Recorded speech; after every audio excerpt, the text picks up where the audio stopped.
Di pasar tradisional, ia melihat seorang nenek tua terjatuh. Namaku Endang. Umurku 22 tahun, tapi banyak yang bilang aku kelihatan lebih tua. Mungkin karena wajahku sering kusam oleh debu dan asap kendaraan, atau karena mataku selalu terlihat lelah, seperti orang yang sudah menghabiskan separuh hidupnya melawan kerasnya Jakarta. Aku tinggal di sebuah gubuk kecil di tepi rel kereta, di antara deretan rumah petak berdinding seng dan triplek yang saling menempel seperti lembaran daun pisang kering. Kampung ini namanya Kampung Sawah. Bukan karena ada sawah, tapi entah sejak kapan nama itu melekat. Sekarang yang ada cuma sampah, bau got tersumbat, dan suara klakson ojek online yang tak pernah berhenti. Gubukku, kalau bisa disebut gubuk, berukuran 3 kali 2 meter. Atapnya dari seng bekas, dinding dari papan kayu yang sudah lapuk dimakan hujan dan panas. Lantainya tanah yang ditutup semen tipis, retak-retak. Di dalamnya hanya ada kasur tipis, kompor portabel, rak bambu untuk menyimpan barang-barang hasil pemulungan, dan satu foto kecil ibuku yang sudah lama tiada. Ayahku meninggal saat aku masih SD, tertabrak truk di jalan raya. Ibu tak kuat bekerja sebagai buruh cuci sampai akhirnya batuk darah dan pergi juga saat aku baru berusia 15 tahun. Sejak itulah aku hidup sendiri. Tidak punya saudara, tidak punya surat-surat penting, bahkan kartu keluarga pun tak pernah kumiliki. Tapi aku tidak menyerah. Aku mulai menjadi pemulung sejak usia itu. Awalnya cuma ambil botol plastik dan koran bekas di tempat sampah dekat warung nasi. Lama-lama aku belajar membedakan mana yang bisa dijual mahal. Tembaga, aluminium, kabel bekas. Kadang aku bantu angkut barang di pasar, dapat upah recehan, tapi penghasilan tetap tidak cukup. Untungnya Pak Slamet, tetangga sebelah yang pensiunan buruh pelabuhan, sering kasih makanan atau pinjam uang kalau musim hujan datang dan sampah basah sulit dijual. Hari ini cuaca panas sekali. Langit biru tanpa awan, tapi udara terasa menggigit kulit. Aku baru saja selesai memilah-milah karung sampah yang kubawa dari depan supermarket. Botol plastik kususun rapi, kardus dilipat, kabel dikumpulkan terpisah. Setelah selesai, aku simpan semua di dalam gubuk, lalu bersihkan tangan dengan air sumur yang keruh. Bau amisnya menusuk, tapi aku sudah terbiasa. Aku pakai baju lengan panjang meski gerah, biar tidak terlalu hitam dan terkelupas oleh sinar matahari. Aku keluar lagi, menuju pasar tradisional. Biasanya jam segini masih ada sisa makanan dari pedagang yang mau tutup. Ada warung nasi Padang yang kadang kasih nasi bungkus kosong kalau aku bantu bersihin meja. Hari ini aku berharap dapat sedikit lauk, tahu goreng atau ikan asin, biar tidak makan nasi kosong lagi seperti kemarin. Pasar mulai sepi. Beberapa pedagang membongkar tenda, yang lain menyapu lantai. Aku menyusuri lorong sempit mengintip ke setiap gerobak. Tiba-tiba, di pojok pasar, dekat tempat pengepul ayam, aku melihat sesuatu yang membuatku berhenti. Seorang nenek duduk lunglai di atas kardus basah. Badannya kurus sekali, bahunya terkulai. Rambutnya putih acak-acakan, bajunya compang-camping, seperti habis kena hujan dan tidak pernah dicuci. Salah satu kakinya terlihat aneh, mungkin patah atau lumpuh. Wajahnya pucat, matanya setengah terpejam, napasnya pendek-pendek. Aku mendekat. Nek, kamu sakit ya? Ia tidak menjawab, hanya mengerang pelan. Beberapa orang lewat, tapi tidak ada yang peduli. Bahkan penjual bakso yang biasa baik padaku hanya menggeleng. Jangan urus sidang, bisa-bisa kamu disalahin. Orang tua itu pasti keluarganya udah cari, tapi mungkin sengaja dibuang. Sudah biasa nih aku diam. Hatiku sesak. Aku ingat ibuku. Saat sakit, ia juga dibiarkan begitu saja di rumah kontrakan sempit. Tidak ada uang buat berobat. Tidak ada yang datang. Dan ketika ajal datang, aku hanya bisa menangis sambil memegang tangannya yang dingin. Aku tidak tega. Tanpa pikir panjang, aku ambil ember bekas dan taruh di dekat nenek. Nek, saya bantu ya? Saya bawa pulang sebentar, biar bisa istirahat. Aku coba angkat badannya perlahan. Berat, tapi tidak seberat yang kubayangkan. Tubuhnya ringkih, seperti kardus yang mudah remuk. Aku dukung ke bahu, bopong sebisaku. Orang-orang menatap, beberapa merekam pakai ponsel. Aku tidak peduli. Aku hanya ingin dia selamat. Perjalanan pulang terasa sangat jauh. 15 menit jalan kaki, dengan nenek yang terus merintih. Keringat membasahi bajuku, tapi aku tidak berhenti. Tiap kali kakinya tersandung, aku pelankan langkah. Sampai akhirnya kami tiba di gubukku. Aku letakkan dia perlahan di kasurku, satu-satunya kasur yang layak. Aku basuh wajahnya dengan kain basah. Tangannya dingin. Aku ambil selimut tipis menutupi tubuhnya. Lalu aku keluar, pinjam obat penurun panas ke bidan kampung. Katanya sih cuma demam tinggi dan dehidrasi, tapi harus segera dirawat. Malam itu, aku tidur di lantai, beralaskan kardus bekas. Nenek itu masih belum sadar sepenuhnya, tapi napasnya lebih teratur. Aku duduk di sampingnya, menyalakan senter kecil, memperhatikan wajahnya. Garis-garis tua di dahinya dalam sekali, seperti goresan hidup yang penuh luka. Tapi ekspresinya tenang setelah akhirnya menemukan tempat beristirahat. Siapa kamu, Nek? Bisiku, kenapa kamu sendirian? Ia bergumam, suaranya serak.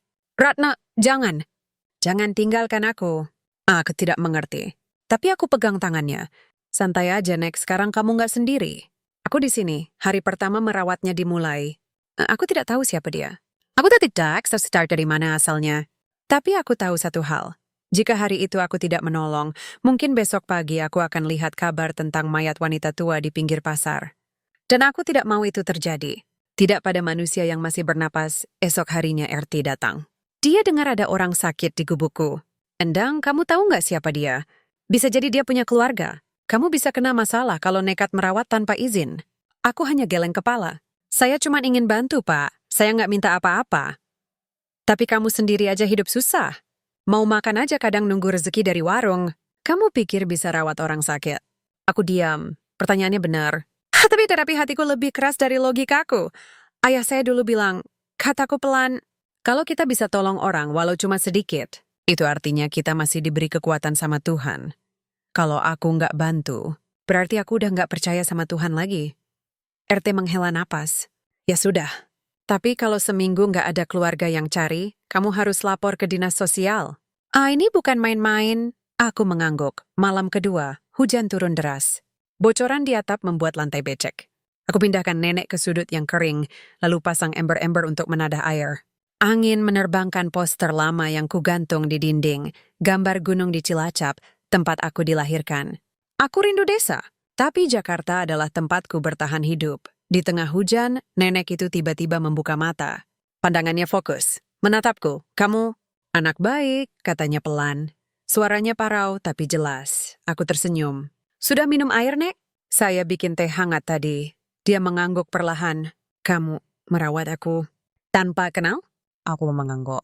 Iya, Nek. Saya lihat Nek kesakitan. Saya tidak amutera, matanya berkaca-kaca. Orang seperti kamu, sangat jarang. Aku tidak tahu harus jawab apa. Aku hanya duduk di sampingnya menunggui. Hujan terus mengguyur. Rel kereta bergetar tiap kali kereta lewat. Atau bibi malam Minggu di gubuk kecil yang bocor ada sesuatu yang hangat. Bukan dari api, tapi dari hati. Aku tidak tahu siapa dia sebenarnya. Aku tidak tahu nasib apa yang menunggu. Tapi aku tahu satu hal. Keputusan untuk membawanya pulang adalah yang paling benar yang pernah kubuat. Dan aku belum tahu bahwa 1 bulan dari sekarang, hidupku akan berubah selamanya. Ketika sebuah mobil mewah berhenti di depan gubukku, membawa orang-orang yang tidak pernah kuduga akan datang. Rahasia besar yang telah lama terkubur. Tapi untuk saat ini, aku hanya gadis pemulung yang merawat nenek tak dikenal. Dan itu sudah cukup. Hari kedua merawat nenek Ranti, aku baru tahu namanya kemarin malam saat dia memanggil dirinya sendiri dalam tidur. Terasa lebih berat dari yang kubayangkan. Tubuhnya lemah sekali, seperti daun kering yang bisa hancur hanya dengan sentuhan. Ia belum bisa duduk sendiri apalagi makan. Aku harus suapi dia perlahan-lahan dengan bubur instan yang kumasak pakai kompor portable. Air matanya mengalir saat pertama kali menelan makanan hangat itu. Sudah lama aku tidak makan yang hangat. Katanya pelan, suaranya masih serak, aku hanya tersenyum. Nanti saya kasih lauk juga, Nek. Tadi pagi ada warung nasi kasih ikan asin sisa. Saya jemur dulu biar nggak basi, tapi hatiku gelisah. Demamnya belum turun sepenuhnya. Dahi nenek tetap panas, napasnya sesekali tersengal. Aku tidak punya termometer, tidak punya obat kuat. Bidan kampung bilang kalau kondisinya begini terus, harus dibawa ke puskesmas. Tapi bagaimana caranya? Aku tidak punya uang untuk ambulans, bahkan ongkos ojek saja pas-pasan. Belum lagi kalau harus bayar dokter atau rawat inap. Aku bukan siapa-siapa, tidak punya BPJS, tidak punya kartu identitas yang benar-benar sah. Jika bawa nenek ke rumah sakit, bisa jadi kami berdua malah dikembalikan ke jalanan. Pak Slamet datang menjelang siang. Dia bawa bubur ayam dari warung langganannya. Ini buat nenek Mudang. Mungkin lebih enak dari bubur instan. Senyumnya hangat, tapi matanya penuh kekhawatiran. Kamu yakin bisa rawat dia di sini? Lihat tuh, atap bocor, listrik mati-mati, kalau hujan banjir pasti masuk. Aku mengangguk. Meski dalam hati ragu, saya coba, Pak. Saya nggak bisa tinggalin dia. Dia butuh orang. Pak Slamet menghela napas. Aku tahu kamu baik, tapi hidup nggak cuma soal baik. Hidup juga soal bisa bertahan. Kamu sendiri aja kadang makan 2 kali sehari. Sekarang tambah 1 orang sakit. Kamu pikir kamu kuat? Aku diam. Pertanyaannya menusuk, tapi aku tidak ingin menyerah. Aku lihat nenek yang tertidur pulas, dadanya naik turun perlahan. Ada ketenangan di wajahnya yang tidak kulihat sejak pertama kali kutemui di pasar. Saya percaya, Pak, kataku pelan. Kalau Tuhan kasih saya kesempatan nemuin dia, berarti dia juga kasih kekuatan buat merawat. Pak Slamet mengangguk perlahan. Ya udah, tapi kalau kamu butuh apa-apa, bilang. Aku punya tabungan kecil. Bisa pinjam buat beli obat atau susu. Air mata nyaris keluar. Orang baik seperti Pak Slamet langka. Di kampung ini, banyak yang saling iri, saling gosip, saling sikut. Tapi dia selalu membantu tanpa pamrih. Pernah waktu musim hujan, rumahnya banjir setinggi lutut, tapi dia masih sempat bantu warga lain pindahkan barang. Katanya nih orang susah nggak boleh ditinggal. Kita semua punya masa sulit. Siang itu, aku keluar lagi mencari sampah. Harus. Uang hasil kemarin habis buat beli obat dan minyak kayu putih. Aku bawa 2 karung, jalan ke arah stasiun. Jalanan panas menyengat, debu beterbangan. Beberapa kali aku melihat orang menatapku aneh. Mungkin karena bajuku kotor, rambutku acak-acak, atau karena mereka tahu aku pemulung. Tapi aku sudah terbiasa. Pandangan orang tidak bisa membuatku jatuh. Yang bisa menjatuhkanku hanya rasa putus asa. Dan hari ini aku belum merasakannya. Di stasiun aku dapat banyak koran bekas dan botol plastik. Bahkan ada kabel listrik rusak yang cukup panjang. Laku mahal kalau dijual ke pengepul. Aku senang. Hari ini bisa beli susu formula khusus lansia. Mungkin juga sedikit daging ayam rebus buat nenek. Tapi saat pulang, kabar buruk menunggu RT datang lagi, kali ini bersama 2 orang dari kelurahan. Mereka berdiri di depan gubuk, wajahnya serius. Endang, kita mau bicara, kata RT. Ada laporan dari warga. Katanya kamu sembunyiin orang tua yang mungkin punya keluarga kaya? Takut dimintai uang tebusan atau apa? Aku terkejut. Apa? Siapa yang bilang begitu? Katanya lihat kamu bopong nenek itu kayak orang penting. Bajunya meskipun compang-camping, katanya kainnya halus. Terus katanya waktu kamu bawa dia sempat bisik-bisik nama besar. Ranti Suwarno atau apa gitu. Darahku dingin. Ranti Suwarno? Itu nama nenek, kan? Tapi aku tidak tahu siapa dia sebenarnya. Aku hanya tahu dia butuh pertolongan. Saya nggak sembunyiin siapa-siapa, Pak. Kataku tegas. Saya temuin dia di pasar, lumpuh, nggak ada yang tolong. Saya bawa pulang karena kasihan. Saya nggak minta apa-apa. Salah satu petugas kelurahan melihat ke dalam gubuk. Dia tidur ya? Lea, saya lihat. Aku mengizinkan, tapi langsung menghalangi saat dia ingin mendekat terlalu dekat. Jangan ganggu istirahatnya. Dia lagi sakit. Suasana tegang. RT mencoba menenangkan. Kami nggak mau ribut, Dang. Tapi ini soal prosedur. Kalau dia punya keluarga, harus dikembalikan. Kalau enggak, minimal dilaporin ke dinas sosial. Ini demi kebaikan bersama. Aku menggigit bibir. Saya ngerti prosedurnya. Tapi saya mohon, biarin saya rawat dia dulu. Kalau seminggu lagi nggak ada yang cari, saya yang lapor. Tapi sekarang, dia butuh perawatan. Kalau dibawa ke panti, siapa yang jaga? Siapa yang kasih makan tiap jam? Siapa yang pegang tangannya waktu dia takut? Petugas itu menatapku lama, lalu mengangguk. Baik, kami kasih waktu 1 minggu. Tapi ini kalau lewat dari itu, kami akan ambil alih. Ini bukan main-main. Bisa kena pidana kalau kamu menahan orang tanpa izin. Mereka pergi. Aku menutup pintu gubuk pelan-pelan, jantung masih berdebar. Aku duduk di lantai, menatap nenek yang masih tidur. Wajahnya damai, seperti orang yang akhirnya bisa bernapas lega setelah lama dicekik. Aku nggak akan biarkan mereka bawa kamu pergi, Nek, bisikku. Kamu aman di sini. Ku janji. Kalau itu hujan turun lagi. Lebih deras dari semalam. Angin kencang membuat seng berderak-derak. Listrik padam. Aku menyalakan lilin bekas dari warung nasi. Cahayanya redup tapi cukup untuk melihat wajah nenek. Tiba-tiba, ia membuka mata. Kamu masih di sini? Tanyanya lemah, aku mendekat. Iya, Nek. Saya jagain kamu. Dia mengulurkan tangan. Aku pegang. Tangannya dingin, tapi ada getaran kecil. Seperti kehidupan yang masih bertahan. Malam itu, di gang belakang pasar, aku hampir menyerah, katanya perlahan. Aku pikir, inilah akhirnya. Tidak ada yang peduli. Anakku sudah tiada, cucuku. Terpengaruh orang jahat. Aku dikucilkan. Hanya karena aku masih punya pikiran, masih punya hak. Aku tidak mengerti semua yang dia katakan, tapi aku mendengarkan dengan hati. Tapi kamu datang, tanpa kenal, tanpa pamrih. Kamu angkat aku. Kamu bawa ke rumahmu, padahal kamu sendiri hidup susah.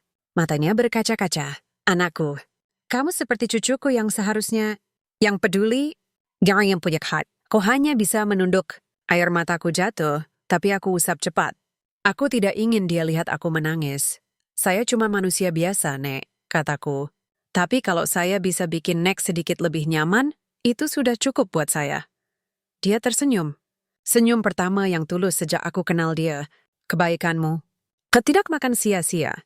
Langit selalu mencatat. Aku tidak tahu maksudnya. Tapi malam itu, di tengah hujan dan kegelapan, aku merasa ada yang berubah. Bukan hanya nasib nenek, tapi juga hatiku. Untuk pertama kalinya, aku merasa dihargai. Bukan karena uang, bukan karena jabatan, tapi karena aku peduli. Esok paginya, demam nenek mulai turun. Napasnya lebih lancar. Bahkan dia bisa duduk sendiri, meski masih butuh sandaran. Aku suapi dia bubur dengan potongan ayam. Dia makan perlahan tapi habis. Enak, hangat. Gumamnya, aku senang. Semoga hari-hari ke depan lebih baik. Tapi aku belum tahu bahwa di luar sana, bayang-bayang keluarga yang gelap sedang mendekat, bayang-bayang yang akan menguji segalanya, kejujuranku, keberanianku, dan keyakinanku bahwa kebaikan selalu menang. Dan aku juga belum tahu bahwa nama Ranti Soewarno bukan nama biasa. Itu adalah nama yang pernah menggetarkan dunia bisnis Indonesia. Nama yang disembunyikan, diubrimda sekarang, bangkit lagi. 1 bulan. Tepat 30 hari sejak aku membawa Nenek Ranti pulang ke gubukku yang sempit dan bocor. Dan dalam sebulan itu, hidupku berubah. Bukan karena uang, bukan karena kemewahan, tapi karena sesuatu yang jauh lebih dalam. Perasaan diakui, dirawat, merawat balik. Kondisi Nenek Ranti membaik secara perlahan, tapi pasti. Demamnya hilang sepenuhnya setelah minggu kedua. Dengan bantuan Pak Slamet yang diam-diam menyuruh bidannya memberi vitamin gratis, serta susu dan makanan bergizi yang bisa kubeli dari hasil pemulungan. Kadang ditambah sedikit uang pinjaman dari Pak Slamet, tubuhnya mulai pulih. Ia bisa duduk sendiri, bahkan mencoba berdiri dengan bantuan kursi kayu tua milikku. Setiap pagi, aku bangun jam 5 sebelum ayam berkokok. Aku siapkan air hangat, bersihkan wajah dan tangannya, ganti bajunya yang sudah kucuci semalam. Lalu aku masak bubur atau nasi lembek, kadang campur ikan rebus atau tempe tahu. Aku tidak punya banyak, tapi aku selalu usahakan yang terbaik. Kadang, kalau rezeki lagi baik, ada warung nasi yang kasih lauk sisa yang masih layak makan. Aku panaskan, kupotong kecil-kecil biar nenek mudah kunyah. Endang, katanya suatu pagi sambil menyuapkan sendok pertama buburnya. Kamu tahu, di rumahku dulu ada pembantu 8 orang. Mereka semua sibuk hanya untuk mengatur sarapan. Roti panggang, telur orak-arik, jus jeruk segar, teh Cina, semua disajikan di meja marmer. Aku tersenyum, sambil menyeka bibirnya yang sedikit tumpah. Terus kenapa sekarang mau makan bubur instan sama tempe goreng? Dia tertawa pelan, suaranya masih serak tapi penuh makna. Karena bubur ini dibuat dengan hati. Dan tempe ini, rasanya lebih hangat daripada roti panggang di meja marmer. Aku tidak tahu harus jawab apa. Hanya senyum yang bisa keluar. Tapi hatiku terasa penuh. Seiring waktu, Nenek Ranti mulai lebih banyak bicara.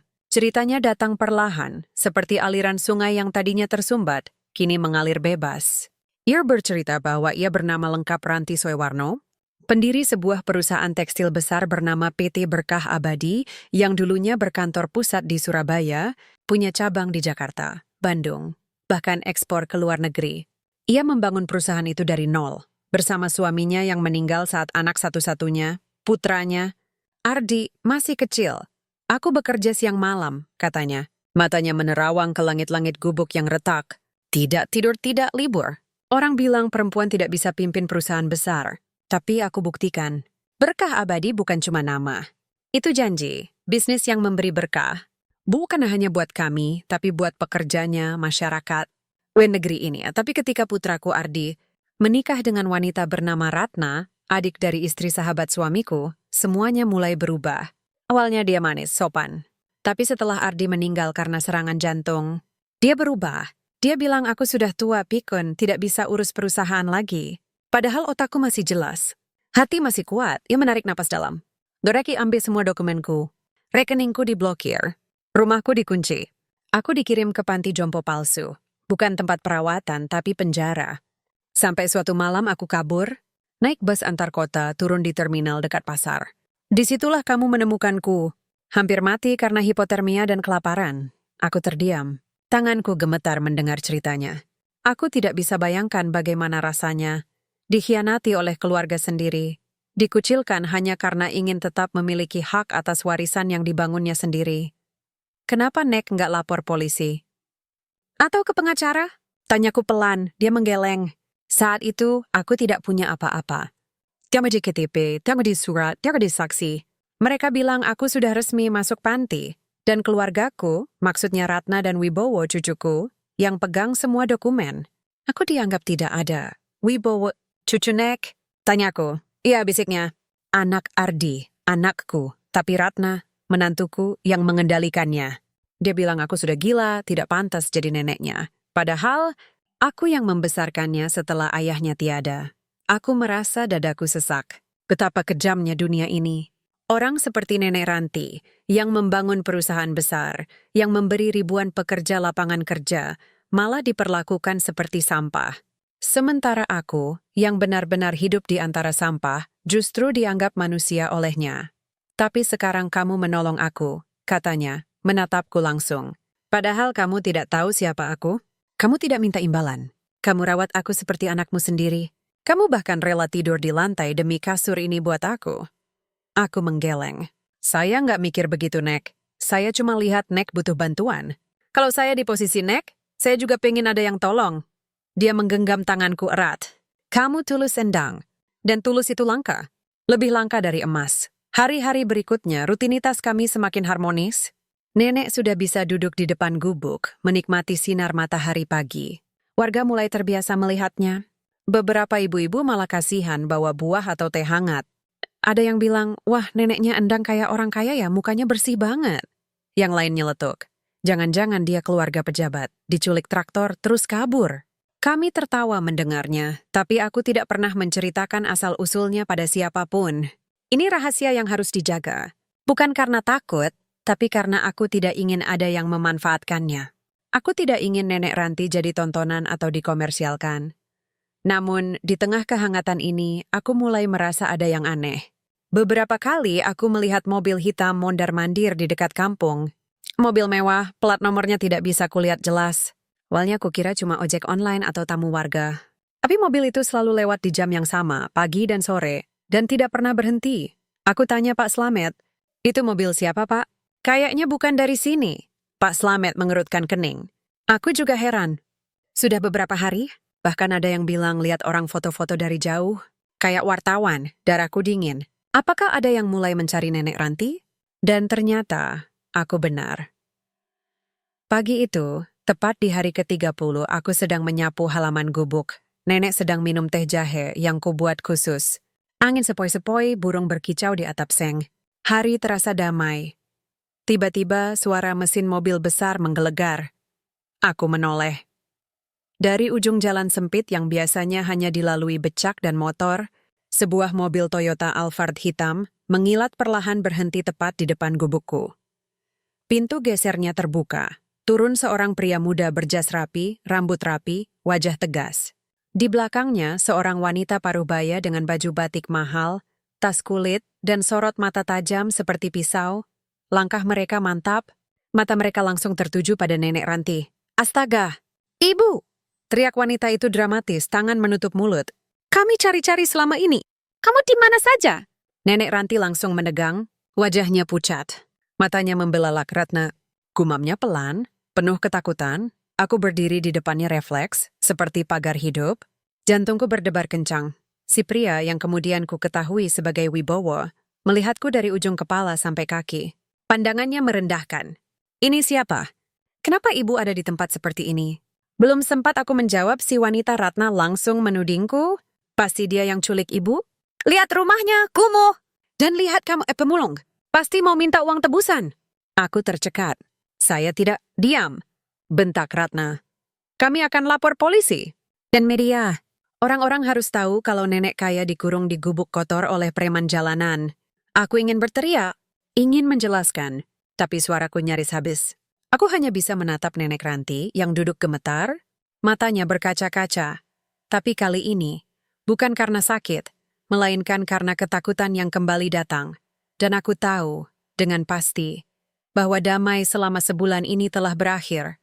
Perang baru saja dimulai. Aku masih berdiri di depan nenek Ranti. Tubuhku kaku seperti tiang listrik yang ditancapkan ke tanah. Mobil mewah itu, Alphard hitam mengilat dengan pelat nomor asing, bukan dari Jakarta, berdiri seperti raksasa yang tidak seharusnya ada di gang sempit kampung sawah.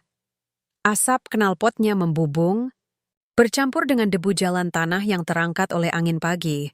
Tapi yang lebih menusuk daripada asap atau debu adalah tatapan wanita bernama Ratna itu. Dingin, penuh dendam. Seperti ular yang sudah lama menunggu mangsanya keluar dari sarang. Ini siapa?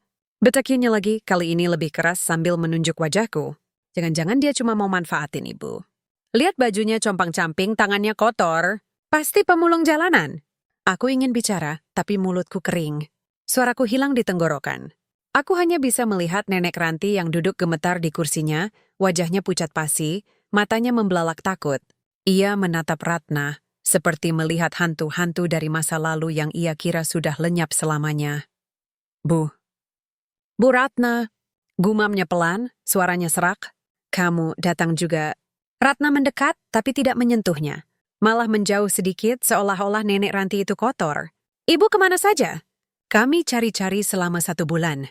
Polisi, media, bahkan bayaran detektif swasta.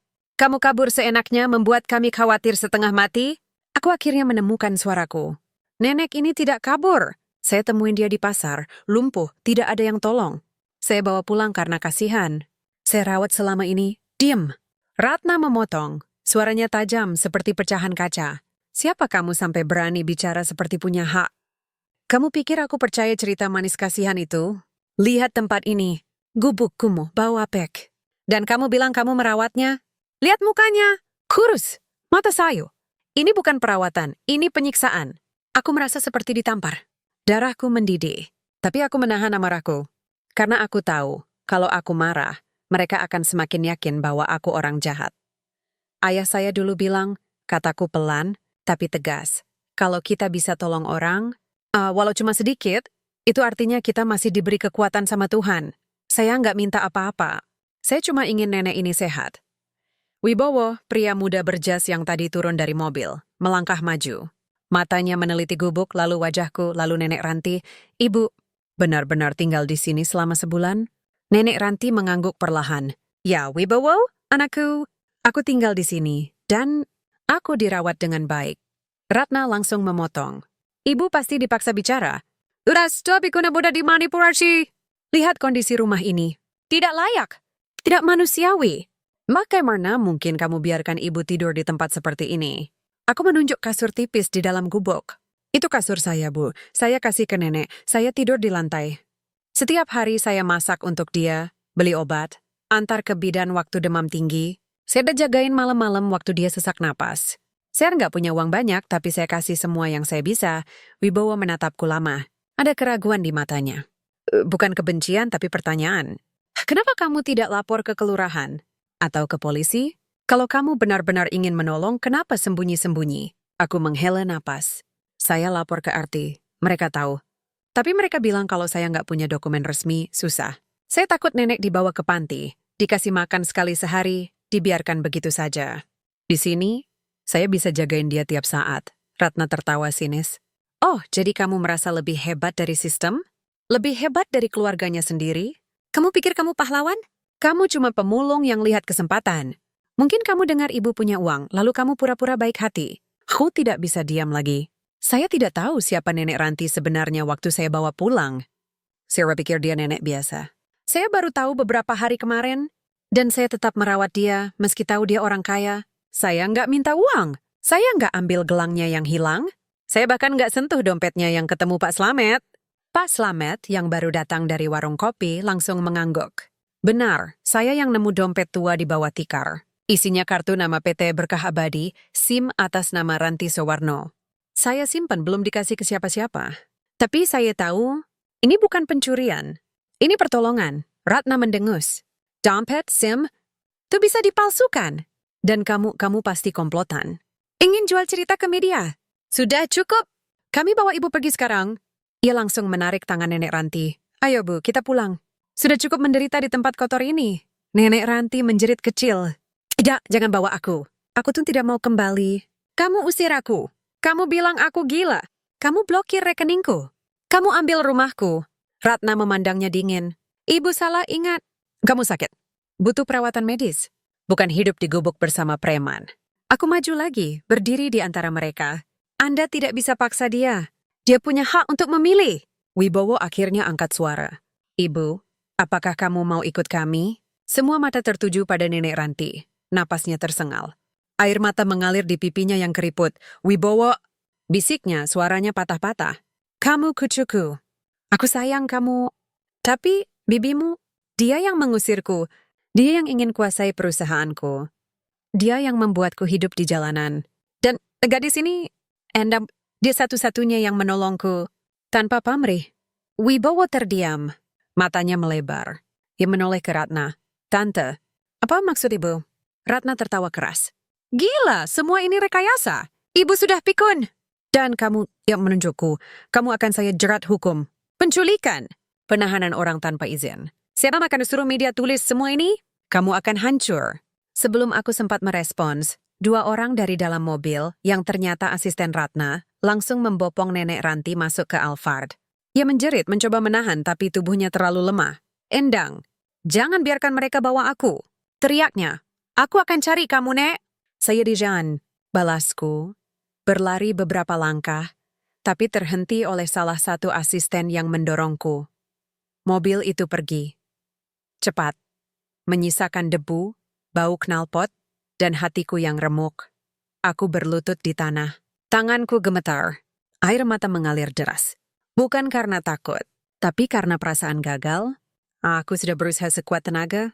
Aku sudah rela tidur di lantai, makan nasi kosong, jalan kaki puluhan kilometer demi obat. Tapi akhirnya, orang-orang dengan uang dan kekuasaan bisa datang, membawa pergi satu-satunya orang yang mulai kuanggap sebagai keluarga. Pak Slamet menghampiriku. Dang, kamu nggak salah. Aku menggeleng. Saya harusnya lebih kuat. Harusnya saya lawan. Harusnya saya simpan bukti lebih cepat. Bukti? Tanyanya. Aku menatapnya. Dompet itu, tolong simpan baik-baik. Itu satu-satunya bukti kalau Nenek Ranti bukan orang sembarangan. Dan kalau Ratna berbohong, Pak Slamet mengangguk serius. Aku simpan. Di brankas tua milikku. Tapi kamu harus siap, Dang. Kalau mereka bilang kamu culik, media bisa langsung menyerang. Aku tahu itu. Tapi aku juga tahu satu hal. Kebenaran tidak bisa dikubur selamanya. Dan jika dunia ingin melabeliku sebagai penjahat karena menolong orang tua yang terlantar, maka biarlah dunia tahu siapa sebenarnya sang penjahat. Bukan aku, tapi wanita dalam balutan batik mahal yang baru saja membawa pergi neneknya sendiri dengan dusta. Aku bangkit. Wajahku basah, tapi mataku tajam. Perang belum selesai, ini baru permulaan. Hari berikutnya, pagi belum sepenuhnya datang, tapi gosip sudah menjalar lebih cepat dari listrik padam di kampungku. Aku baru bangun dari tidur yang penuh mimpi buruk tentang Nenek Ranti yang menangis di ruangan gelap, memanggil namaku, tapi aku tidak bisa menjangkaunya. Ketika Pak Slamet datang dengan wajah panik, tangannya memegang ponsel murah miliknya. Dang, lihat ini, katanya sambil menyodorkan layar ke arahku. Aku mengucek mata, mencoba fokus. Di layar kecil itu terpampang sebuah judul besar yang membuat darahku langsung membeku. Gadis pemulung culik nenek kaya. Dirawat di gubuk belenggu, ternyata dipaksa jadi tekanan emosional untuk warisan. Di bawahnya ada fotoku. Foto yang diambil dari kejauhan saat aku sedang menyapu halaman gubuk, wajahku kotor, rambut acak-acakan, baju compang-camping. Di sampingnya, foto Nenek Ranti yang jelas-jelas diambil dari masa lalu, mungkin dari koran lama, tampak elegan, berkebaya, tersenyum di depan gedung megah. Captionnya menyebalkan. Ranti Soewarno, pemilik PT Berkah Abadi, ditemukan dipaksa tinggal di gubuk liar oleh wanita tak bertanggung jawab. Aku terdiam. Mulutku terbuka, tapi tidak keluar suara. Rasanya seperti ditusuk ribuan jarum. Bukan karena malu, tapi karena dituduh jahat atas perbuatan baik. Ini bohong. Seruku akhirnya, suaraku parau. Saya yang selamatkan dia. Saya yang rawat dia? Saya yang kasih makan tiap hari. Pak Slamet mengangguk cepat. Aku tahu. Tapi lihat komentarnya, aku geser layar. Ribuan komentar membanjiri unggahan itu. Dasar pemulung culas. Mau warisan ya? Tipe orang kayak gini harus masuk penjara. Lihat mukanya aja udah jahat. Pasti niatnya dari awal bukan mau tolong. Polisi mana? Tangkap sekarang juga. Ada juga sumber bill tapi sangat sedikit. Belum tentu benar. Bisa jadi fitnah. Kayaknya si nenek diambil paksa sama keluarganya sendiri. Tapi komentar-komentar itu langsung dihujani hujatan. Beberapa akun bahkan bikin meme. Wajahku dipasangkan dengan karakter penjahat di sinetron dengan tulisan pahlawan pemulung atau penipu warisan. Aku merasa dunia runtuh. Semua yang kulakukan selama sebulan, bangun pagi-pagi buta, cari obat, suapi bubur, jagain waktu demam, dihilangkan hanya dalam satu artikel palsu dan beberapa foto yang dipotong maknanya. Siapa yang sebar ini? Tanyaku pelan, Pak Slamet mendengus. Aku tanya ke tukang ojek yang lewat kemarin. Katanya, setelah mobil Alphard pergi, ada wartawan datang. Dibayar mahal sama Bu Ratna. Katanya ini skandal keluarga besar. Harus cepat viral. Aku tertawa getir. Jadi, aku musuh publik hanya karena mereka punya uang dan media? Iya, kata Pak Slamet pelan. Dan kamu tidak punya apa-apa. Tidak punya uang, tidak punya pengacara, tidak punya nama. Di mata mereka kamu cuma sampah.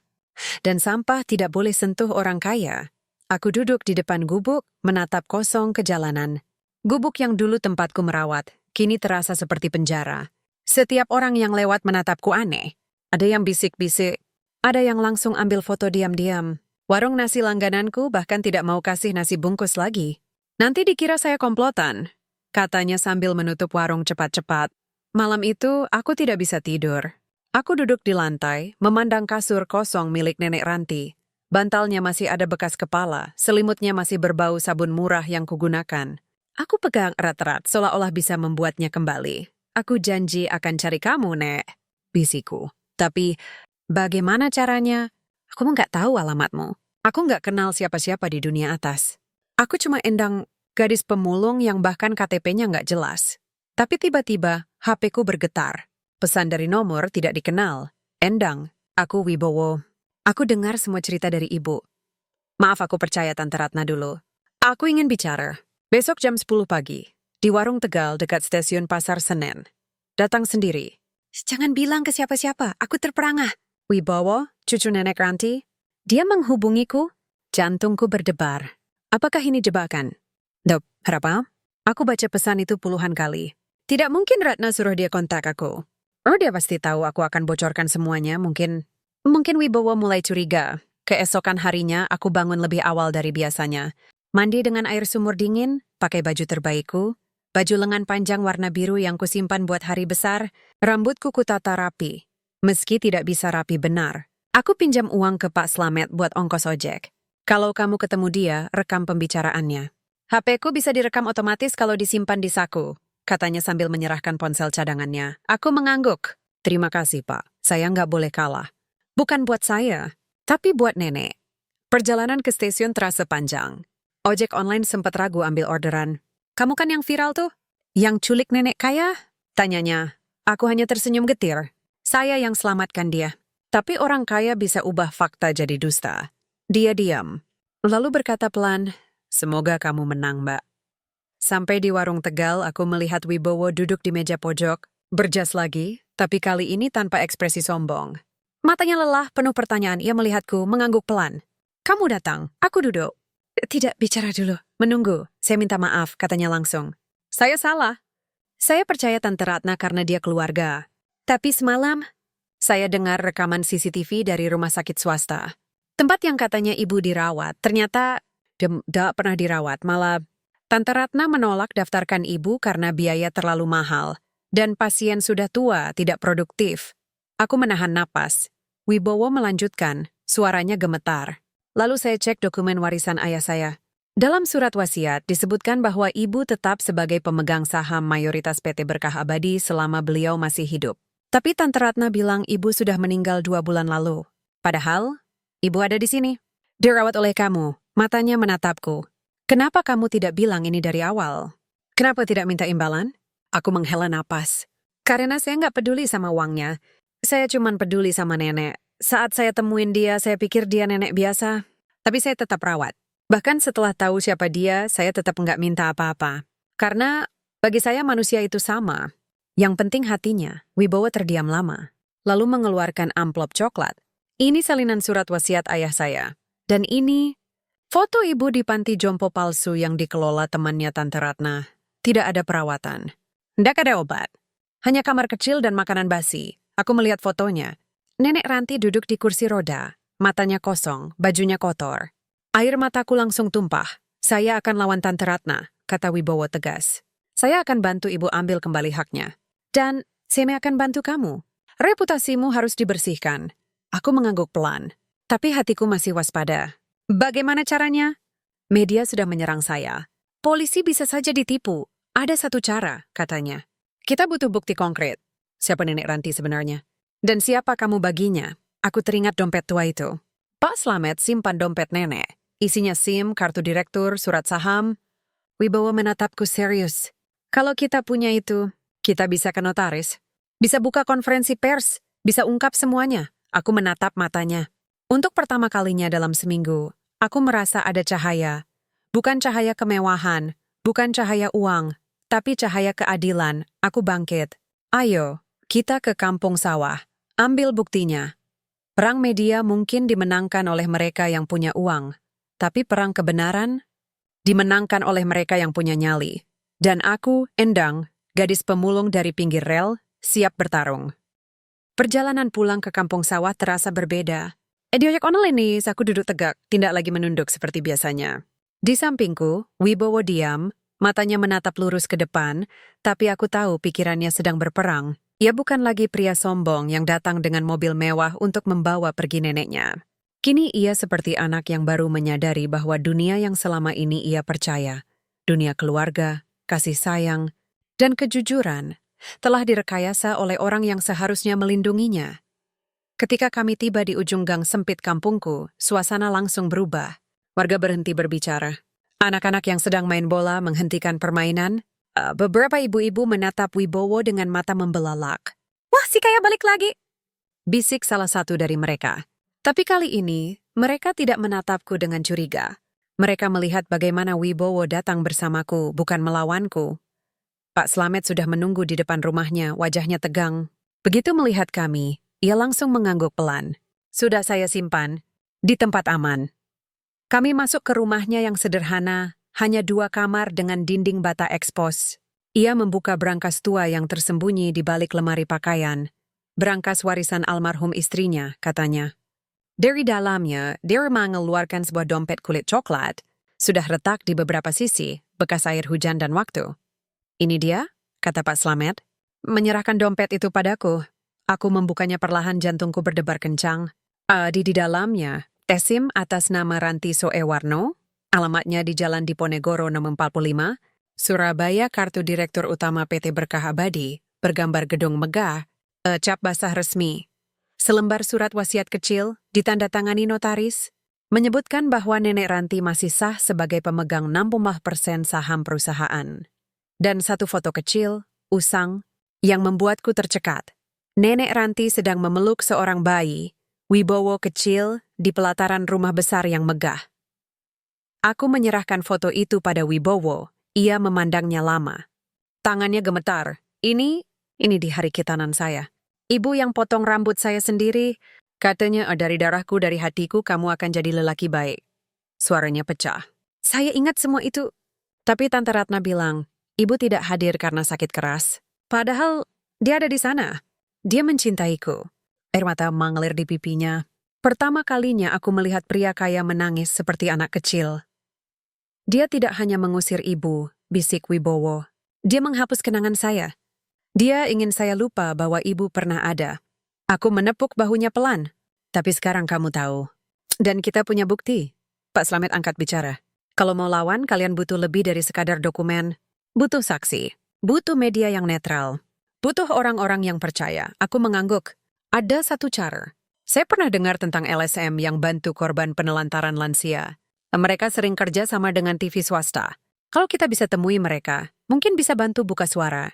Wibowo mengangguk. Saya kenal jurnalis dari Indonesia Baik, program sosial di salah satu stasiun TV. Mereka pernah liput proyek amal perusahaan. Saya akan kontak dia, tapi kamu harus siap, Endang. Kalau kita buka ini, hidupmu tidak akan sama lagi. Aku tersenyum tipis. Hidup saya udah nggak sama sejak saya angkat nenek dari pasar. Yang penting, kebenaran terungkap. Nenek sepilih aman. Amy speaking. Malam ini kami akan salin semua dokumen di warnet dekat stasiun. Besok pagi Wibowo akan temui jurnalis itu. Aku akan minta tolong Pak Slamet cari tahu alamat panti palsu tempat nenek dikurung. Kami butuh bukti lokasi, foto, dan jika mungkin, kesaksian mantan pengurus. Tapi sebelum kami keluar dari rumah Pak Slamet, sesuatu terjadi. Sebuah mobil hitam lain, bukan Alphard, berhenti di ujung gang. Dua pria turun, berpakaian preman, wajahnya dingin. Salah satunya membawa kamera. Mereka langsung mengarah ke gubukku. Aku panik. Itu wartawan bayaran Ratna. Mereka mau rekam rumah saya, bikin narasi baru. Wibowo langsung maju. Tunggu. Biar saya yang hadapi. Kami berjalan cepat. Saat tiba, salah satu pria sedang memotret kasur tipis milikku, kompor portabel, bahkan foto ibuku yang tergantung di dinding. Hentikan, bentak Wibowo. Anda tidak punya izin masuk properti pribadi. Pria itu menoleh. Oh, Tuan Wibowo, kami hanya menjalankan tugas. Bu Ratna minta dokumentasi kondisi penahanan Ibu Ranti. Bohong, seruku. Nenek dirawat bukan ditahan. Lihat saja dompetnya. Ini bukti dia masih pemilik saham mayoritas PT Berkah Abadi. Tapi kalian diam saja saat dia dikucilkan. Pria kedua tertawa sinis. Bukti, dompet tua, itu bisa dipalsuin. Lagi pula, siapa yang akan percaya kata pemulung? Wibowo mengeluarkan ponselnya. Saya sudah rekam semuanya, termasuk percakapan Anda yang menyebut nama Bu Ratna. Ini bisa jadi bukti upaya manipulasi media. Saya akan serahkan ke polisi dan Komnas HAM. Wajah mereka berubah. Mereka buru-buru masuk mobil dan pergi. Tapi aku tahu, ini hanya awal. Ratna tidak akan menyerah begitu saja. Uang dan kuasanya luas. Ia akan menggunakan segala cara. Media, hukum, bahkan ancaman fisik. Malam itu, di warnet yang bau asap rokok dan AC bocor, aku dan Wibowo menyalin semua dokumen. Aku yang mengetik deskripsi singkat, nama saya Endang. Saya pemulung. 1 bulan lalu, saya temukan nenek Ranti Soewarno terluka di pasar. Saya terawat dia di gubuk saya. Saya tidak tahu siapa dia. Tapi ketika keluarganya datang, mereka tuduh saya culik demi warisan. Padahal saya tidak pernah minta apa-apa. Bahkan setelah tahu dia pemilik PT Berkah Abadi, saya tetap merawat tanpa pamrih. Saya tidak butuh uang. Saya butuh keadilan. Wibowo membaca tulisanku. Matanya berkaca-kaca. Kamu harus jadi suara bagi jutaan orang seperti kamu. Orang miskin yang peduli, tapi tidak didengar. Kami kirim semua berkas ke jurnalis itu, lengkap dengan foto-foto bukti, rekaman CCTV dari rumah sakit, yang berhasil dicetak Wibowo, dan scan dokumen legal. Lalu kami tunggu. 2 hari berlalu. Media terus menyerangku. Ada yang bikin video pendek, gadis pemulung versus keluarga kaya, siapa yang berbohong. Dengan editing dramatis, suara misterius, dan musik horor, aku digambarkan seperti predator yang pura-pura baik hati. Tapi di hari ketiga, sesuatu meledak. Program Indonesia. Baik menayangkan liputan eksklusif. Terungkap. Nenek kaya. Dikucilkan keluarga. Diselamatkan gadis pemulung. Dengan gambar-gambar dari dokumen kami, wawancara singkat dengan Pak Slamet, dan pernyataan dari notaris yang mengonfirmasi keaslian surat wasiat, acara itu menjadi viral dalam hitungan jam. Netizen mulai berbalik. Astaga, saya salah sangka. Maafkan saya Mbak Endang. Ratna itu iblis berwajah manusia. PT Berkah Abadi harus audit ulang manajemennya. Dan yang paling menyentuh, kalau di dunia ini masih ada orang seperti Endang, berarti masih ada harapan. Aku menangis melihat komentar itu. Bukan karena kemenangan, tapi karena akhirnya kebaikanku diakui. Tapi Wibowo datang lagi keesokan harinya, wajahnya serius. Ibu ingin bertemu kamu, katanya pelan. Ratna ditahan sementara oleh Dewan Komisaris. Polisi mulai proses dugaan penelantaran lansia. Tapi ibu bilang, dia tidak ingin kembali ke rumah lamanya. Dia ingin kamu datang ke villa keluarga di puncak. Dia bilang, ada sesuatu yang harus kamu dengar langsung dari mulutnya. Aku menatapnya. Apa itu? Wibowo tersenyum tipis. Katanya, kamu bukan lagi orang asing. Kamu calon cucu angkatnya, dunia terasa berputar. Aku, Endang, gadis tanpa KTP, tanpa gelar, tanpa masa lalu yang indah, dipanggil bukan sebagai pahlawan, bukan sebagai korban, tapi sebagai keluarga. Dan aku tahu, perjalanan ini belum selesai. Tapi untuk pertama kalinya, aku merasa layak. Pagi itu udara kampung sawah terasa berbeda, tidak hanya karena angin yang sejuk setelah hujan semalam, tapi karena getaran tegang yang menggantung di antara rumah-rumah seng dan triplek. Warga sudah mulai berkumpul sejak pukul 7, meskipun belum ada pengumuman resmi. Mereka tahu, hari ini sesuatu besar akan terjadi. Karena hari ini, aku dipanggil untuk hadir dalam sidang keluarga nenek Ranti. Tapi bukan di ruang mewah gedung notaris atau kantor pengacara. Melainkan di balai RW kecil, atapnya bocor, lantainya semen retak, tempat biasanya anak-anak main gobak sodor dan ibu-ibu arisan. Tempat yang paling jauh dari kemewahan, tapi justru disitulah kebenaran harus diadili. Aku bangun lebih awal, mandi dengan air hangat yang kubuat pakai kompor portable. Pakai baju terbaikku, bukan yang kusimpan buat lebaran, tapi baju sederhana warna putih, lengan panjang, rapi. Rambutku kutata dengan jepit murah dari warung kelontong. Aku ingin tampil bersih. Bukan untuk pamer, tapi agar tidak ada lagi alasan bagi siapapun untuk meremehkanku karena penampilanku. Pak Slamet datang membawa tas kecil. Ini HP-ku yang bisa rekam otomatis. Simpan di saku. Jangan sampai hilang. Dan ini, ia menyerahkan dompet tua milik nenek Ranti. Simpan baik-baik. Ini senjata kita, aku mengangguk. Terima kasih, Pak. Tanpa Bapak saya nggak bakal kuat. Kamu kuat dari dulu, Dang, katanya pelan. Tapi sekarang kamu punya dukungan. Dan itu yang bikin beda. Wibowo tiba pukul 8 pagi, turun dari mobil Alphard. Tapi kali ini ia tidak sendiri. Di sampingnya duduk nenek Ranti, dibantu kursi roda lipat, wajahnya lelah tapi damai. Ia mengenakan kebaya sederhana, rambutnya disanggul rapi.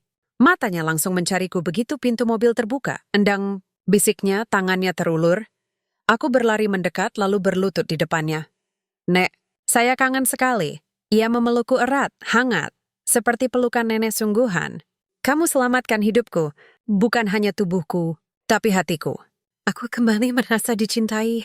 Di balai RW suasana tegang. Sudah banyak orang berkumpul. Selain warga kampung, ada 2 notaris, perwakilan LSM lansia, bahkan wartawan dari media nasional yang ingin meliput secara langsung. Di satu sisi duduk Ratna dengan ekspresi dingin, didampingi pengacara mahal berjas hitam.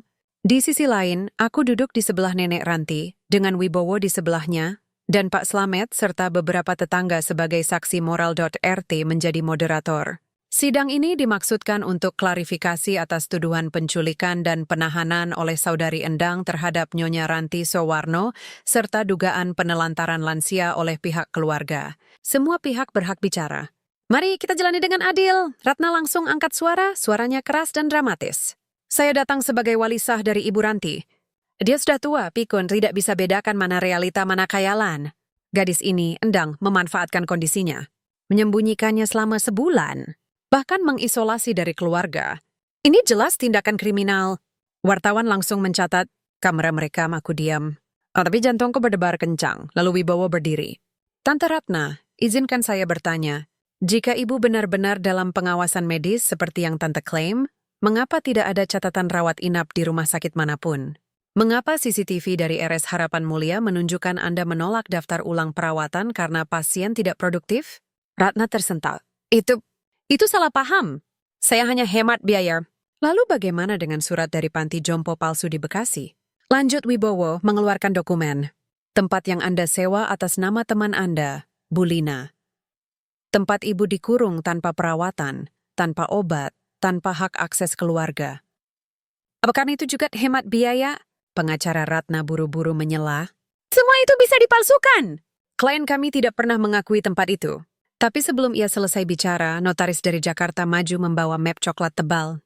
Kami baru saja verifikasi dokumen legal milik almarhum Tuan Ardi Soewarno, putra almarhum dan ayah dari Tuan Wibowo, dalam surat wasiat yang ditandatangani di hadapan notaris pada 2018.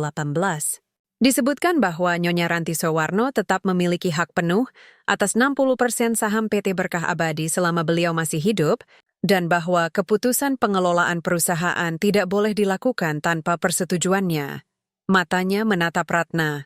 Namun, sejak Februari lalu, Saudari Ratna telah mengambil alih otoritas sebagai direktur utama dengan mengklaim bahwa Nyonya Ranti telah meninggal dunia.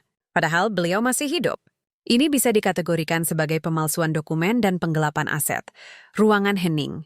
Beberapa warga berseru kaget. Wartawan saling berbisik. Ratna wajahnya memucat. Pengacaranya langsung berbisik cepat padanya. Tapi yang paling mengejutkan adalah ketika Nenek Ranti, dengan suara yang masih lemah tapi tegas, berbicara. "Ibu Ratna," katanya, matanya menatap lurus. "Kamu bukan hanya ambil uangku, kamu ambil harga diriku. Kamu bilang aku gila. Kamu bilang aku tidak pantas jadi Nenek Wibowo. Tapi lihat dia sekarang. Dia lebih berani dari kamu. Dia lebih jujur dari kamu. Dan dia yang akhirnya membawaku pulang. Bukan kamu." Ratna mencoba membantah. "Ibu salah. Diam." Bentak Nenek Ranti. "Aku tahu semua. Termasuk rekening offshore yang kamu buka atas nama anakmu. Uang perusahaan yang kamu keluarkan tanpa izin. Aku diam selama ini karena aku sayang keluargaku. Tapi kamu tidak menghargai darah yang mengalir di tubuhmu sendiri." Wibowo berdiri lagi. "Ibu, saya minta maaf karena sempat tidak percaya pada Mbak Endang. Tapi sekarang saya tahu dan siapa yang benar, dan saya akan pastikan hukum berjalan. PT Berkah Abadi akan dikembalikan ke pemilik sah. Dewan Komisaris baru akan dibentuk, dan saya akan ajukan laporan resmi ke polisi atas dugaan penelantaran, pemalsuan, dan penggelapan." Ratna akhirnya berdiri, wajahnya penuh amarah. "Kalian semua gila. Kalian mau hancurkan keluarga ini demi pemulung jalanan? Lihat dia, kotor. Tidak punya identitas. Tidak punya masa depan. Dan kalian mau percaya dia?" Semua mata menatapku. Aku berdiri. Perlahan, napasku stabil. Hatiku tenang. "Aku tidak minta apa-apa," kataku pelan. Tapi cukup keras agar semua mendengar. "Aku tidak datang ke sini buat uang. Tidak buat kemewahan. Aku datang karena Nenek Ranti butuh pertolongan. Dan aku manusia. Dan kalau aku lihat orang sekarat di jalanan, aku tolong. Itu saja." Aku menatap Ratna. "Kalau kamu pikir kebaikan itu harus berkelas, kamu salah. Kebaikan lahir dari hati, bukan dari dompet. Aku mungkin kotor tapi hatiku bersih. Kamu mungkin berkebaya sutra, tapi hatimu lebih kotor dari sampah yang aku angkut tiap hari." Warga bersorak. Beberapa ibu-ibu menangis. Pas Slamet mengangguk puas, RT mengetuk meja. Sidang ini menyimpulkan bahwa tuduhan penculikan terhadap Endang tidak terbukti. Sebaliknya, ditemukan indikasi kuat penelantaran lansia dan manipulasi keluarga oleh pihak yang mengaku wali. Rekomendasi diserahkan ke aparat penegak hukum. Ratna berteriak marah, ingin protes, tapi pengacaranya menahannya. "Lebih baik diam dulu, Bu. Kasus ini sudah meluas. Mobil hitamnya pergi dengan cepat, meninggalkan debu dan kehampaan. Saat semua orang mulai membubarkan diri, Nenek Ranti memanggilku. Endang..." "Tunggu," aku berjongkok di sampingnya. "Ada apa, Nek?" Ia memegang tanganku erat. "Hari ini kamu bukan cuma menang di sidang. Kamu menang di hati banyak orang. Dan aku ingin kamu tahu sesuatu. Aku menatapnya. Kamu bukan lagi orang asing bagiku. Kamu lebih dari cucuku. Kamu anak yang Tuhan kirim saat aku paling putus asa. Maka dari itu, aku ingin mengadopsimu secara sah. Menjadikanmu cucu angkatku. Resmi. Di hadapan hukum." "Di hadapan Tuhan. Dunia berhenti. Aku tidak bisa bicara." Air mata mengalir deras. Bukan karena uang, bukan karena status. Tapi karena untuk pertama kalinya dalam hidupku, aku punya keluarga dan keluarga itu memilihku. Bukan karena aku kaya, tapi karena aku manusia yang peduli. Sidang di Balai RW telah berakhir, tapi gema kebenaran yang terungkap masih bergema seperti guntur yang tak kunjung reda. Aku pulang ke gubuk dengan kaki terasa ringan, seolah-olah beban 10 tahun hidupku baru saja dilepaskan. Warga menyapaku dengan senyum, bukan lagi tatapan curiga. Beberapa bahkan memberi tepuk tangan kecil saat aku lewat. "Mbak Endang, hebat kamu," seru Bu Marni sambil mengacungkan jempol. Tapi aku tahu, kemenangan ini belum final. Ratna tidak akan menyerah begitu saja. Orang seperti dia, yang sudah terbiasa memegang kendali dengan uang dan ancaman, tidak akan menerima kekalahan hanya karena sidang kampung dan liputan media. Aku salah. Keesokan harinya, pagi-pagi buta, suara mobil meraung di ujung gang. Bukan satu, tapi 2.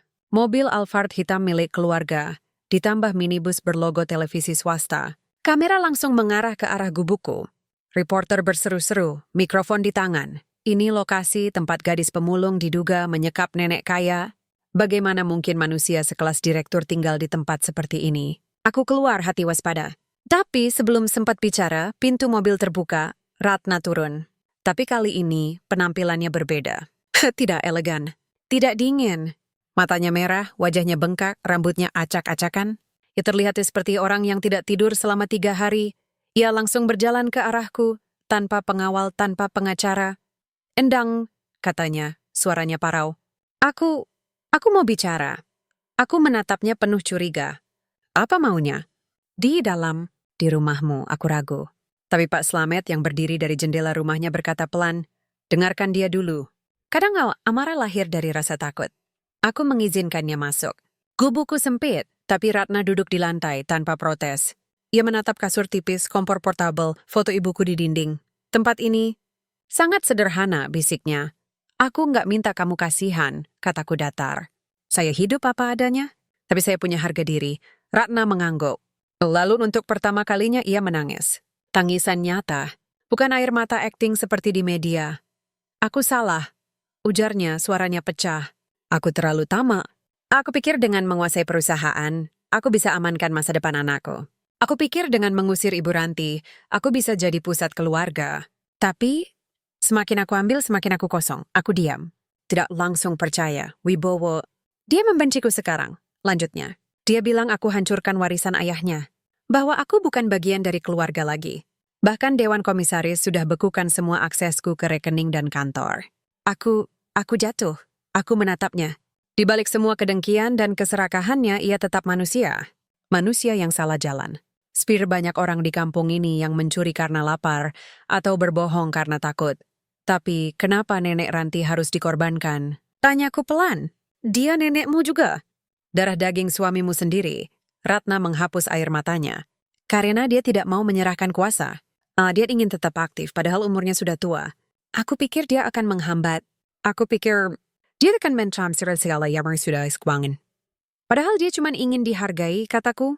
Bukan dikudeta. Ia mengangguk. Aku tahu sekarang. Tapi sudah terlambat. Belum sempat aku menjawab, suara keras menggelegar dari luar. Tante Ratna! Pintu terbuka. Wibowo masuk, napasnya tersengal. 2 polisi mengikutinya. Ibu sudah melapor resmi ke Polda Metro Jaya atas dugaan penelantaran lansia, pemalsuan dokumen, dan penggelapan aset, katanya tegas. Dan ini, ia mengeluarkan surat resmi. Surat panggilan sebagai tersangka sementara. Anda harus ikut ke kantor polisi untuk pemeriksaan lebih lanjut. Ratna bangkit, wajahnya tiba-tiba berubah. Air mata lenyap. Mata menjadi tajam. Jadi ini rencanamu? Kamu ajak dia main sandiwara sedih, lalu kamu tangkap aku. Saya tidak main sandiwara, kataku. Saya cuma bicara yang benar. Kamu pikir kamu pahlawan? Teriaknya, mendekatiku. Kamu cuma sampah jalanan yang kebetulan dapat rezeki nomplok. Tanpa aku, kamu tidak akan pernah ketemu Ibu Ranti. Tanpa aku, kamu tidak akan pernah jadi cucu angkat. Wibowo langsung maju, berdiri di antara kami. Cukup! Kamu sudah cukup sakiti keluarga ini. Kamu usir ibu, kamu fitnah Mbak Endang, kamu bohongi media. Sekarang kamu harus tanggung jawab. Ratna tertawa keras, sinis. Tanggung jawab? Hahaha. Uangku bisa beli pengacara terbaik. Aku bisa tutup mulut media. Aku bisa bikin kalian semua jadi tersangka. Kamu lupa siapa aku? Salah polis menghamper. Bu Ratna, silakan ikut dengan tenang. Proses hukum sudah berjalan. Semua bukti, rekaman CCTV, dokumen notaris, kesaksian saksi sudah lengkap. Kami tidak bisa ditawar. Ratna menatap mereka lalu menatapku. Kamu menang hari ini, Endang. Tapi dunia ini milik orang kaya. Dan suatu hari, kamu akan tahu rasanya jadi korban kemewahan. Ia dibawa pergi. Menoleh sekali ke arah gubuk. Matanya penuh dendam. Tapi aku tidak takut. Karena kali ini, aku tidak sendiri. Beberapa jam setelah Ratna ditahan, Wibowo kembali membawa kabar mengejutkan. Mbak Endang, hasil audit internal PT Berkah Abadi sudah keluar. Ternyata, selama 6 bulan terakhir, Ratna telah mengalihkan dana perusahaan ke rekening pribadi senilai 17 miliar rupiah, termasuk dana pensiun karyawan dan dana CSR untuk desa binaan. Polisi akan naikkan statusnya ke tersangka penuh. Aku menghela napas. Lalu bagaimana nasib pekerja? Mereka kan juga korban. Wibowo tersenyum. Ibu Ranti sudah putuskan. 30% saham perusahaan akan dialihkan ke yayasan sosial, khusus untuk membantu lansia terlantar, tunawisma, dan pekerja yang terdampak PHK. Dan, ia menatapku serius. Ibu minta kamu yang pimpin yayasan itu. Aku tercekat. Saya? Tapi saya nggak punya latar belakang manajemen. Saya nggak pernah kuliah. Saya bahkan nggak punya ijazah SMP. Tapi kamu punya hati, kata Wibowo. Dan itu lebih penting dari gelar. Ibu bilang, yayasan ini harus dipimpin oleh orang yang tahu arti susah. Orang yang pernah tidur di lantai demi orang lain. Orang yang rela makan nasi kosong demi beli obat. Aku menunduk. Air mata mengalir lagi. Bukan karena sedih. Tapi karena aku dipercaya untuk pertama kalinya. Aku bukan dilihat sebagai beban masyarakat. Bukan sebagai sampah. Tapi sebagai solusi. Malam itu, aku duduk di depan gubuk, menatap langit malam yang penuh bintang. Pak Slamet duduk di sampingku, minum teh hangat. Kamu akan pindah, Dang? Tanyanya. Aku menggeleng. Enggak, saya tetap di sini. Tapi gubuk ini akan saya ubah. Jadi posyandu lansia, tempat penampungan sementara buat pemulung yang sakit. Biar mereka nggak mati di jalan seperti yang hampir terjadi sama nenek Ranti. Pak Slamet tersenyum. Anak baik pasti bawa berkah. Aku balas tersenyum. Tapi di balik senyum itu, aku tahu. Perjalanan belum selesai. Ratna mungkin ditahan. Tapi dendamnya tidak mati. Dan dunia, sekali lagi akan menguji apakah kebaikan bisa bertahan di tengah badai. Tapi aku siap. Karena kali ini, aku bukan hanya gadis pemulung. Aku adalah Endang, suara bagi yang tak bersuara. Hari itu langit puncak biru cerah, kabut tipis masih menggantung di antara pepohonan pinus. Udara dingin menusuk kulit, tapi hatiku terasa hangat seperti pagi. Pertama kali aku memasak bubur untuk nenek. Ranti, kami berdua duduk di teras villa keluarga. Suwarno, gedung besar bergaya Jawa klasik dengan kolom marmer dan taman. Luas yang dulu kubayangkan hanya ada di film-film orang kaya. Dulu tempat ini terasa asing bagiku. Seperti mimpi yang tidak mungkin menjadi kenyataan. Tapi sekarang aku duduk di sini bukan sebagai tamu, bukan sebagai penerima belas kasihan. Aku duduk di sini sebagai keluarga. Di hadapan kami, meja kayu jati panjang telah disiapkan. Di atasnya dokumen-dokumen resmi dari notaris, cap basah, dan pena emas yang entah berapa harganya. Hari ini adalah hari penandatanganan akta adopsi sah. Ranti Soewarno secara resmi mengadopsi Endang sebagai cucu angkatnya. Bukan karena darah, bukan karena warisan, tapi karena cinta yang tumbuh dari kebaikan tanpa pamrih. Endang, kata nenek Ranti pelan. Tangannya yang keriput menggenggam tanganku erat. Kamu tahu, selama hidupku aku selalu percaya bahwa uang bisa membangun perusahaan, tapi tidak bisa membangun hati. Aku punya banyak pegawai setia, banyak teman baik, tapi hanya sedikit yang benar-benar peduli saat aku jatuh. Aku menatapnya. Matanya berkaca-kaca, tapi penuh ketenangan. Ketika kamu mengangkatku dari pasar, kamu tidak tahu siapa aku. Kamu tidak melihat gelar, tidak melihat mobil, tidak melihat rumah. Kamu hanya melihat manusia yang butuh tolong. Dan kamu tolong, tanpa syarat, tanpa pamrih. Itulah yang membuatmu istimewa. Air mataku mulai turun. Aku ingin bicara, tapi suaraku nyaris hilang. Maka dari itu, lanjutnya, suaranya menguat. Hari ini, di hadapan Tuhan dan hukum, aku menyatakan bahwa kamu adalah cucuku, Endang Soewarno. Bukan karena kamu merawatku, tapi karena kamu membuktikan bahwa hati yang tulus lebih berharga dari segala saham di dunia. Notaris maju, membacakan akta adopsi. Setiap kalimat terasa berat, sakral. Ketika tiba giliranku menandatangani, tanganku gemetar. Bukan karena takut, tapi karena ini adalah momen pertama dalam hidupku di mana identitasku diakui secara resmi. Selama ini aku hanya punya nama dari ibuku. Tanpa KTP, tanpa kartu keluarga, tanpa jejak. Sekarang aku punya nama keluarga, punya silsilah, punya tempat. Setelah penandatanganan, Wibowo datang membawa map tebal. Ibu, sesuai permintaan, saya sudah siapkan draft pembagian warisan dan rencana yayasan. Nenek Ranti mengangguk. Silakan, Wibowo membuka map itu. Dengan persetujuan ibu, 30% saham PT Berkah Abadi akan dialihkan ke Yayasan Cahaya Ranti, lembaga nirlaba yang fokus pada perlindungan lansia terlantar, pemulung sakit, dan program edukasi bagi anak jalanan. Dana operasional pertama berasal dari dana yang berhasil dikembalikan dari penggelapan Ratna. Matanya menatapku, dan ibu meminta agar Mbak Endang yang menjadi direktur utama yayasan. Aku terdiam. Saya? Tapi saya nggak pernah atur organisasi besar. Tapi kamu tahu arti lapar? Potong nenek Ranti. Kamu tahu rasanya ditolak. Kamu tahu bagaimana caranya bertahan hidup dengan satu bungkus nasi. Maka dari itu, kamu tahu juga bagaimana caranya menolong dengan tulus. Bukan sekadar angka di laporan tahunan, aku menunduk. Rasanya seperti mimpi. Tapi ini nyata, sangat nyata. Selain itu, lanjut Wibowo, ibu juga memutuskan untuk memberikan santunan tetap kepada 200 karyawan senior yang hampir pensiun, serta mendirikan klinik gratis di 5 kota besar, termasuk Jakarta. Lokasi pertama akan dibangun dekat kampung sawah. Aku menatapnya. Di kampung saya? Iya, katanya tersenyum. Karena disitulah semua dimulai. Disitulah kamu menunjukkan bahwa kebaikan bisa lahir dari tempat yang paling terlupakan. Beberapa hari kemudian, aku kembali ke kampung sawah. Tapi kali ini, bukan sendiri. Aku ditemani tim arsitek, dokter, dan manajer yayasan. Kami survei lokasi, tanah kosong di samping balai RW, untuk membangun pos kesehatan lansia dan pemulung, PKLP.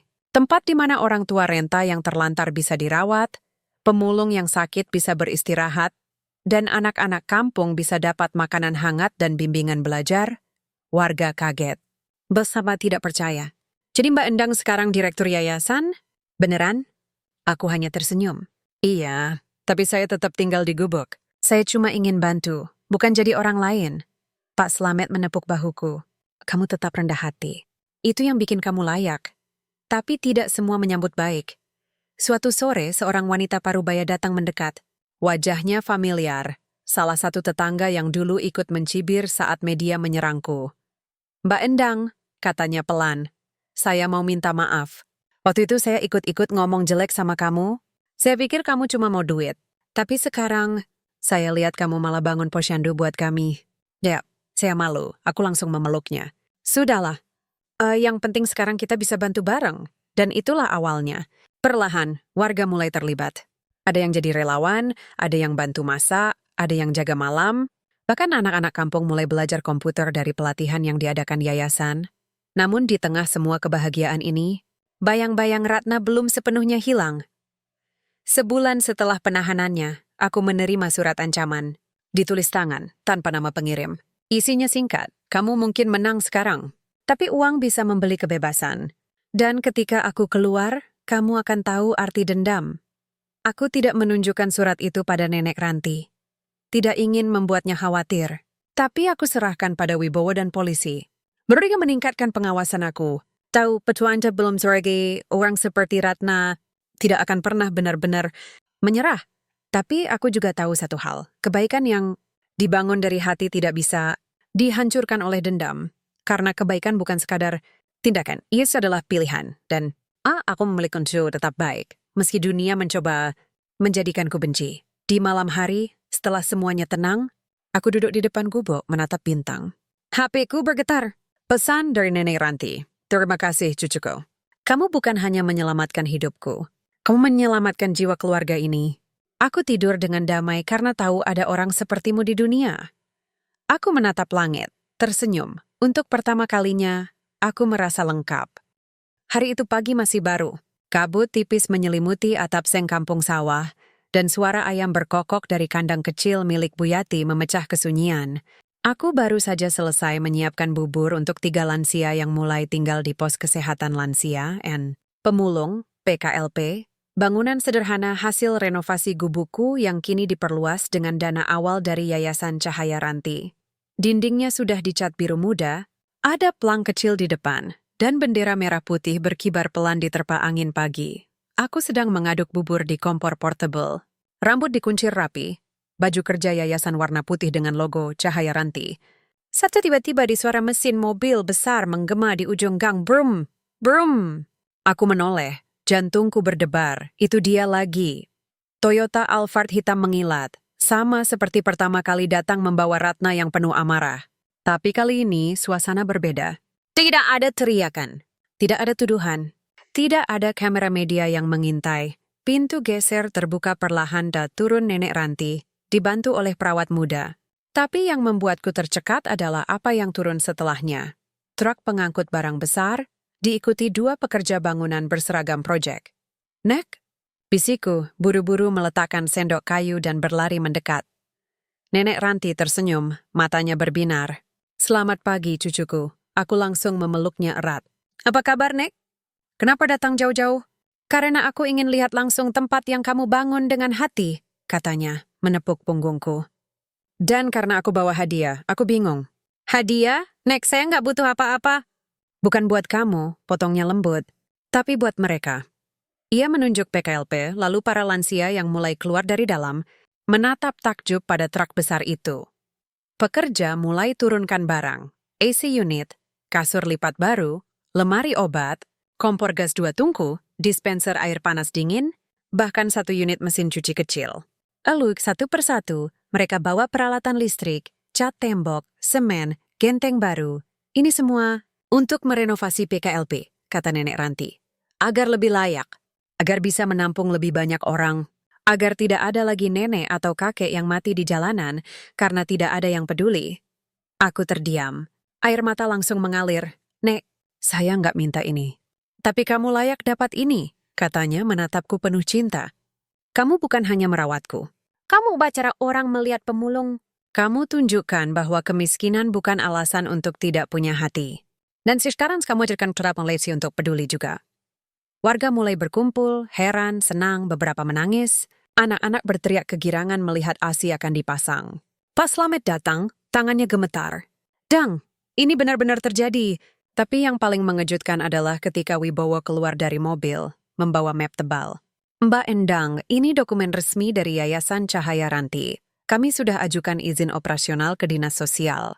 PKLP resmi menjadi pusat rujukan nasional untuk perlindungan lansia terlantar dan pekerja informal. Mulai bulan depan kami akan ekspansi ke Surabaya, Bandung, dan Medan. Aku tidak bisa bicara, hanya mengangguk sambil mengusap air mata. Namun, ketika semua orang mengira aku akan pindah ke rumah mewah, hidup nyaman, meninggalkan kampung, aku menggeleng. Saya tetap tinggal di sini, kataku keras agar semua mendengar. Saya lahir dari tempat seperti ini. Saya tahu rasanya lapar ditolak dihina. Jadi saya tidak akan pergi. Saya akan tetap di sini, merawat, membimbing, dan memastikan tidak ada lagi orang seperti Nenek Ranti yang terlantar di pasar. Nenek Ranti memelukku. Kamu bukan hanya cucuku. Kamu adalah harapan. Beberapa minggu kemudian, acara peresmian PKLP digelar sederhana tapi penuh makna. Hadir perwakilan dinas sosial, wartawan, bahkan salah satu menteri datang secara diam-diam. Tapi yang paling berarti adalah kehadiran para pemulung, lansia, dan anak jalanan yang kini punya tempat berteduh, makanan hangat dan harapan. Di akhir acara, aku diminta berpidato. Aku naik ke panggung kecil, menatap wajah-wajah yang pernah mencemoohku, kini memandangku dengan bangga. Nama saya Endang Suwarno, kataku suaraku mantap. Dulu saya cuma gadis pemulung yang tidak punya masa depan, tidak punya identitas, tidak punya siapa-siapa. Tapi saya punya satu hal, keinginan untuk menolong. Aku menarik napas. Saya tidak tahu bahwa menolong seorang nenek lumpuh akan mengubah hidup saya. Tapi saya juga tidak menyesal. Karena ternyata rezeki bukan selalu uang. Rezeki adalah kesempatan untuk menjadi berarti bagi orang lain. Aku menatap Nenek Ranti yang duduk di barisan depan, tersenyum bangga. Saya tidak menjadi kaya karena ini. Saya tidak pindah ke rumah mewah, tapi saya menjadi kaya dalam cara lain. Saya punya keluarga. Saya punya tujuan. Dan saya punya keyakinan bahwa kebaikan tidak pernah sia-sia. Suara tepuk tangan meledak. Beberapa orang menangis. Di hari-hari berikutnya, hidupku tetap sederhana. Bangun pagi, cek kondisi lansia, koordinasi relawan, urus administrasi yayasan. Uang kalau malam aku duduk di depan PKLP, minum teh bersama Pak Slamet, melihat anak-anak belajar di ruang baca kecil yang kami buat. Dan setiap kali, Alphard hitam itu datang lagi, membawa suplai obat, susu, atau sekadar Nenek Ranti yang ingin berkunjung, hatiku tersenyum. Karena mobil mewah itu tidak pernah membawaku pergi dari kampung. Ia datang untuk membawa sesuatu yang jauh lebih berharga. Harapan, pulang, dan aku tahu, selama ada tangan yang mau dipegang, nada ke hati yang butuh dirawat, ada manusia yang terjatuh di pasar. Maka Endang, gadis pemulung, akan tetap ada.